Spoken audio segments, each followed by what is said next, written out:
All right.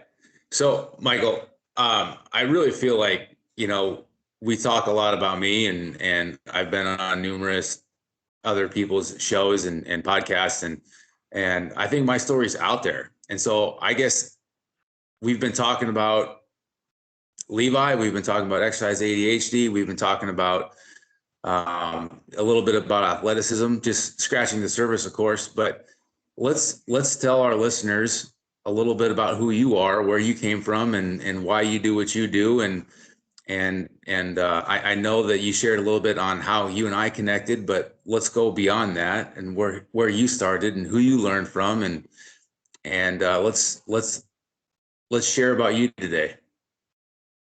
Okay, thanks. Well, all right, here it goes.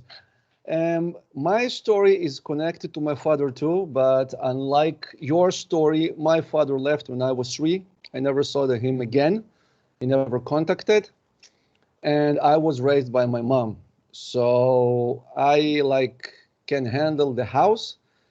I can tell different tones of nail polish and hair color, but everything that has to do to manliness and manhood, I never received. And my mom, like the best she tried, she just couldn't give it to me.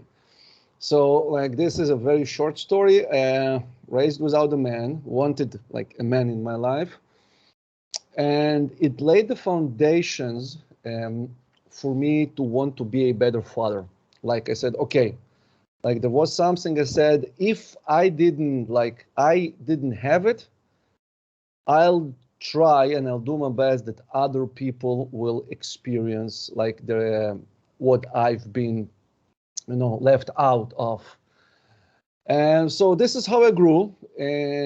My mom was a teacher, so nobody like in Soviet Union. Okay, like I am the ex-Soviet, what I called actually it's a story of its own, but I refer to ex-Soviets like a children of Atlantis, because the moment that Soviet Union was dismounted, I literally don't have a home to get back to, because Ukraine, which is my home, like geographical land, uh, I wasn't from Ukraine.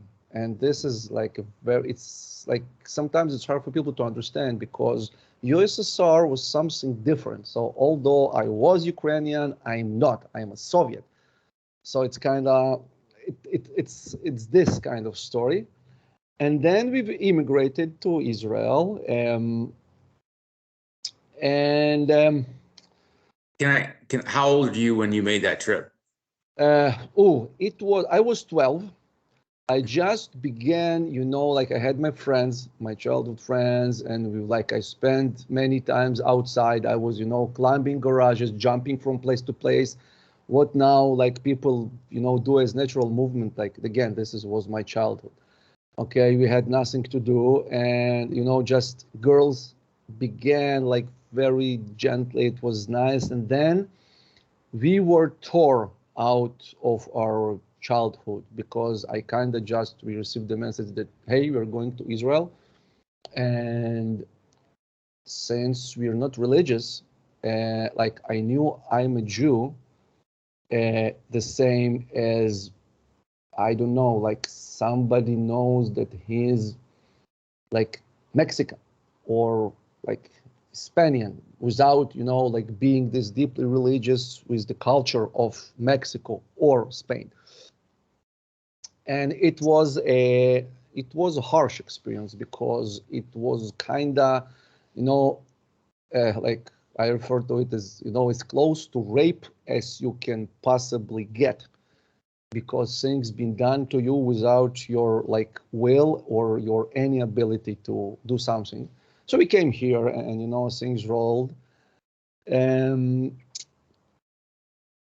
and then there's something like, first of all, I began to work at the age of 13, 14 to help my mom. She was alone, so I was working in vegetable stores, pick up crates and stuff, and nobody taught me how to do it. So I hurt my back then and get my disability percentages. So this is how I begin, backaches. And I kind of held to it as part of my identity. Okay, like I was, rebel or whatever, which wasn't very convenient because people look at you it's very different way. And again, since I was like, I never knew how to fight, and I never fought, and kind of I didn't have this childhood theme in my life.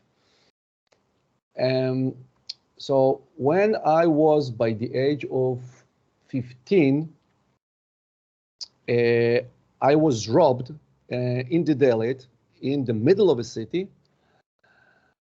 That's why everything like kind of fell apart, and it basically got to point of depression and point of this suicidal tendencies, because I like stood there and like, okay, a quick trip back in the Soviet Union. When I grew up, there was this image of a man. Okay, I believe you can relate to the American of the old time. This man who can do everything, build a house, fix a car, is like the ultimate man. It knows how to do everything. Like you build up a tree house, you fought when you're a kid, you played football, like whatever. So, and I grew among men who were World War II survivors, many of them.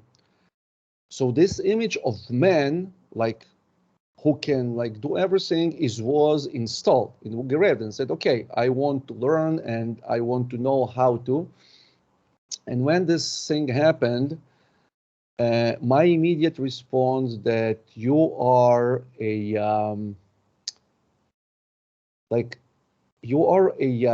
wasted you are a wasted life who takes space because like you cannot do anything, like, and if you can't even protect yourself, what kind of family man will you be? What kind of husband will you be? Like, if you're like that, like type of nothing, that's just, go and disappear, get yourself out of gene pool, and let other like worthy men and worthy people take your place. Because in the evolution, you are an absolute like, okay, you're disadvantaged, your type. So this is like was my type of thinking. And this is how I went for a long time. This type of, going back and forth between, you're nothing, you're worthless, you're zero, like, basically go jump something or kill yourself or whatever, because like, no, like who will marry you? Who like done, okay? There is no hope. And then a girl happened, and it was great relationship. It was love. And this is the first time when I begin to touch a psychology, practical psychology, because in my mind, like I had, like my mom tells that I had my father genes for self-destruction or whatever, and begin to date a person, and you have this self-destructive tendency of messing things up. Okay, you just seeing only black stuff, you're seeing only negative, that she will, ditch you anyway, that this happens. And it really bugged me. And I said, okay, that's enough. And it happens absolutely unconsciously. I said, I'm going to work on it. So this is how my field with psychology, now what we know, like life coaching, okay, practical psychology or functional psychology. Now you have the field of it, okay, without talking about your childhood, just fixing problems. So I began to read it, and I've managed to completely reverse my thinking. Okay, so I took my negative thinking and I reversed it, and we've managed to have a beautiful relationship. So from there, things began to turn differently. And a next step that I took, it was, and I'm jumping, but after learning some electricity in high school, I said, okay, I'm not going to be an electrician. I went to theater. So I finished a theater school, directing, So like I understood immediately that I'm not going to be a lead man. Like I don't like to be an actor, but I do like directing. So the theme of coaching and my mom being a teacher and me always had this, like I kind of was born with it basically. Okay, I saw things differently. I could have like explained things to my friends, and it was kind of, roll with the punches. And the best, it was happened when I tried to finish university. We were studying for exam for physics, and we sat with my friends, and I explained the material to them, and then they go and they ace the test, and I F the test, and they said like what the like you taught us the physics, like how can you flunk? I said, listen guys, I'm better of a teacher apparently that I am a doer. Okay, so kind of like it went with me. And in theater, eventually I said, okay, I went into theater because like from my father, this seemed that I really want to shake people off. I want to make people aware of themselves and to save from people the pain and unnecessary stuff that I went through. Like it went to me with theater, and I couldn't get there because I saw the reality, and it's really tough world, and I understood what I need to do to succeed in theater. And I said, nope, I'm not going to do it. Like not like that. So I left and I said, okay, where can I express myself? When I can take people and make a difference in their lives. And basically this is how I got into fitness, because my wife told me like, listen, you're working out, okay, you're training, like go, like maybe this is like you can fix backs, like you fix your own back, you train, you kind of search for stuff. And I said, well, why not? So this is how I fell into fitness. I had zero intentions of, I wasn't a bodybuilder. I never knew how to do it, like to build muscle mass. I said, okay, I'm going to there to like really heal people. And actually, when I finished my initial course, I Googled up the doctor oath, the Hippocrates oath of a doctor, like do no harm. And I read it to myself. And this is how it began, because, and when I like entered the fitness with everything that I went through, and I said, okay, like body, like mass and abs and everything is very superficial. It's will be gone very soon. Like there is must be something deeper than this very, superficial layer of just want to be good. Like it's not right. Like there is must be something more with this physical activity. So I went to study, and like I took every course I had until I fall and on this word kettlebells. And the irony is that Israel is behind America for like 10 years, almost exactly. So when Pavel brought kettlebells to America in 1990s, and like it exploded and it ran with the RKC, it just started to be hype in Israel in the 2020s. So I heard the word kettlebell. I said, oh, what is this? And they tried to explain me, and then they showed me the picture, and I said, oh, it's Giria. Like I know it, like it's from Soviet Union, but like how I never touched it. So I went to learn it, and then I followed my teacher, who really was this holistic guy. I said, listen, it's not about the tool. It's not about what you do with it. Like it's about the practice. It's about what tool reflects to you about yourself and how you move. And this was the first time I said, okay, no, this is something that resonates. So this is How old, how it, how old huh? are you? How old are you when this happens? At this point in time in Oh, your life? 31, 32. So Okay. it's very late. And again, like I haven't trained, I was an athlete, it was nothing. So I began to train with it. And then my good friend, he discovered kettlebell sport, and he said, listen, come on, try this, like it's amazing. I said, like, come on, leave me alone, let me do some functional stuff. I'm not for that. And then he arranged a workshop here in Israel with kettlebell sport champion. He came here, he gave a workshop, and something like clicked. And I said, okay, I want to try it.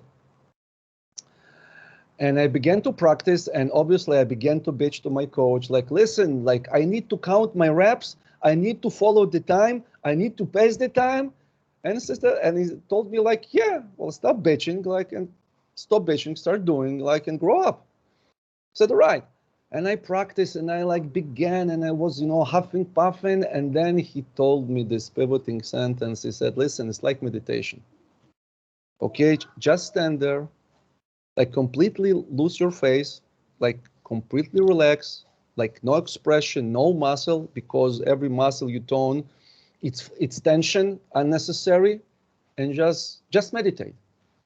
And then when it fell, and then I said, okay. And this harsh practice, like this endure stuff, I found out that I have this, since I'm, have depressed, have suicidal, I had this rage of like, like, come on, bring the best to me. Like, you want to kill me, okay? Fuck you, I'm not moving from you. And I was like, beating, like we were banging with the kettlebells. And then I discovered that, when you go all out, when you grind, when you get mad on the, like, whatever, on the world, on yourself, and you're going, come on, let's see, like, bring it to me, it gets harder, and you just place the bell down. And bell are silent, they're very humble, and they always with you, saying, okay, let's go your way, let's try this way, go and muscle me. How far can you go? Not far.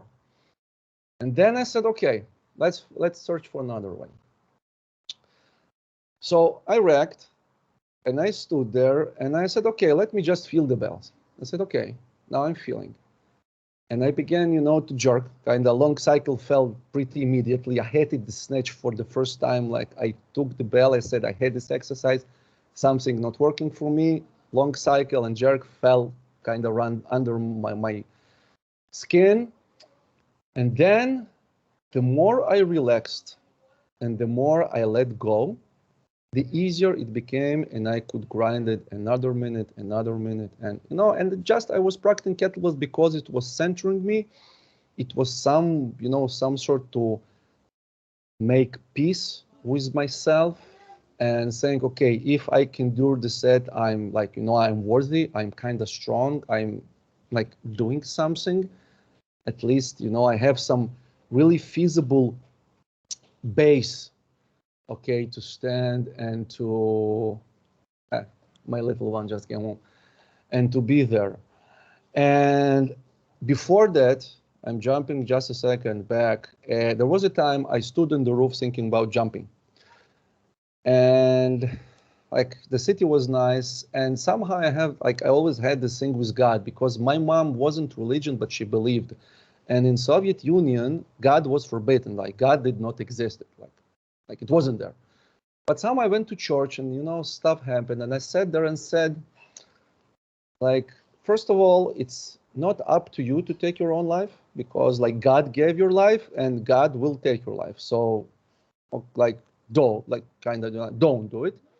Second, if you really think that you're that pussy, that like, worthless and that unworthy to live, and if you really want to punish yourself, then jumping off this roof, it's a way of a coward, and you are coward already.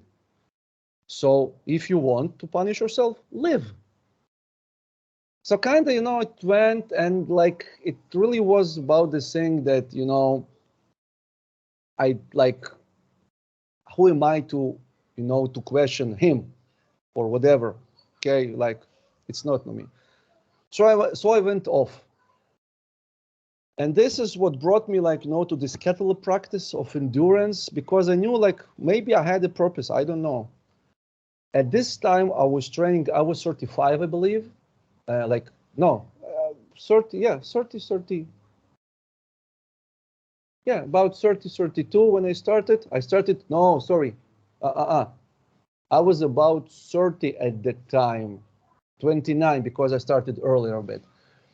And I was practicing in this weightlifting gym of the National Israeli Weightlifting, Olympic weightlifting team, met some good friends, and somehow I practiced. And out of the blue, this random guy who's my good friend till this day, said, listen, you know, Misha, like you're very strong. I said, what?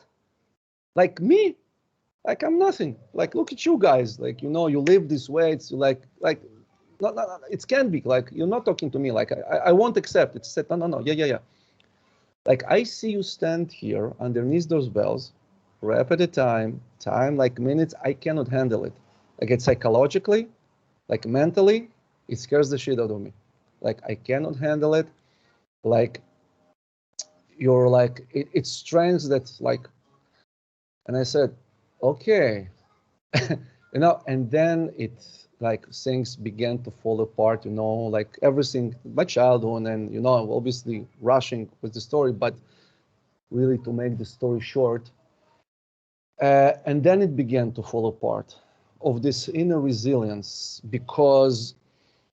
And then CrossFitters, competitive CrossFitters, and I've opened my kettlebell certification in Israel. It like is like really deep and really thorough, and like these, you know, really like athletes were coming to me and saying like, listen, like what you do, we are scared shitless of this thing of just standing there, not being able to move, having the strength of not placing the bell down and just do the single motion. Like we cannot handle it. It's something that from within, like it's like give us whatever you give us, we'll handle. Just don't make us, you know, just like stuck in the spot and, you know, being inside our heads, you know, like doing this type of battle. So then basically it began to spin because then it clicked from this kettlebell practice that eventually the hardest times I've ever been, and like I've been, like we all have, and you know, in the darkest moment, it eventually kind of lighted up. It's like, listen, it's like on the kettlebell platform. Okay, it's hard, but time is moving. Just breathe in, breathe out. First dip, drive, dip, rack. One rep at a time, one day at a time, 1 hour at a time, and it will eventually end. The clock will ring, the set will be finished, you'll place the bells. And this is exactly how it went since that day, since for like 15 years. So this was like, so this is my journey with kettle, because eventually, and I'm like wrapping up this again, like short story, but eventually when you practice kettlebell, you practice life, because people need to understand beyond the athleticism, what kettlebell provides, that we've talked and we will expand. You are standing on a platform. The platform is one, and the platform represents your life, like you know, your time. Okay, this is the spot that you have. The 10-minute set is your lifespan, or half an hour or an hour of the marathon. This is your life. You cannot place the bell down. It's the same that you cannot roll back your life. You cannot undo things. You cannot go back, reborn, and, you know, fix things. And you and I know in longer sets, there are bad reps, but like there is nothing we can do about it. Like bitching about it won't help us. All we can do, you know, is being resilient enough and like only fixing the next rep. And this is exactly what's going in our lives. You can fix everything on each and every day, but you cannot go in reverse. So if you want to continue and eventually to complete your set, or to live your life to its fullest and its best, don't get stuck on those bad reps that you had, because they're already gone. And if you'll get stuck on these bad reps, you will tear your skin, and eventually you will place the bell and you will fail the set. The only thing you can do, and this is the single option, and it's very clear when you practice kettlebell, it's focusing on the rep that is going to happen now. Because when you know how to fix it, The following reps will be better, and then it's another minute, another rep, and then it goes on until you succeed. So this is, and so this is philosophy in a nutshell. And this is something that you learn very clearly on a platform that you're stuck with yourself and the conversations within your head that you are weak, that come on, that maybe do it tomorrow, and everything we go through life, it happens when you're staying under the bells, and this is you against you need to just endure, let go, fix the following rep, and place the bell when the clock rings and saying, I did my best, and that is the best that anybody can do. That's it. So it's kind of my story in very brief. So yeah, for me, kettlebell is more a psychological and mental tool. Like this is where we go. Like this is where it goes and develops. But again, like in martial arts, it starts from the basic katas. Okay, you learn the technique, you practice technique, and then you can allow yourself to go further if you want to. So I'm learning a lot as I'm listening because I knew very, very little of that story. As I had mentioned, I think most people like know who I am and I share all the time and so that was very enlightening. And before we meet again next week, I will definitely be listening to that again and taking some notes because I have a lot of follow-up questions. Um, I can see the parallels. The analogy you gave at the end was fantastic to wrap that up with life and how you lift. But starting way back as a young boy and experiencing a loss like you did with your dad, and not having that male influence, a positive male influence, directly, especially from a father figure, how that can shape our lives and your experiences from there, and then having to move an uproot and not only just move, but move to another country, another part of the world, there's so many things there that can affect a young man and a young boy, especially the age that you were, as a teenager, at least what we would call a teenager here in the US. Um, Man, what a story. And so I think when I hear you tell that, it makes sense that now that you are where you are because of your life experience, how you can be a calming influence on someone like me who is, just a step on the platform and go as heavy as you can and go as fast as you can and like, Levi, relax, take a step back, enjoy the process.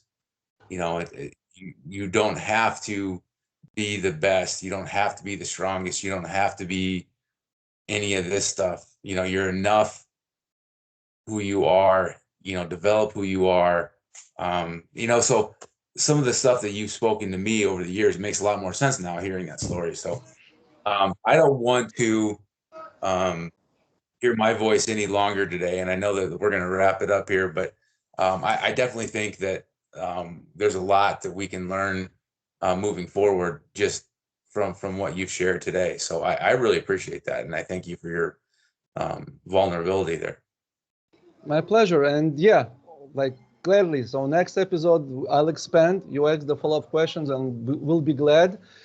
And yeah, I have something to say, but again, next time about what you said about this taking step back and everything, because again, it's very, like everything is a very delicate thing. But again, we'll expand on it in the Yeah. in the next episode. So stay tuned and thank you for listening and watching. And we'll be seeing you soon enough. See you, Michael. Thank you, Levi.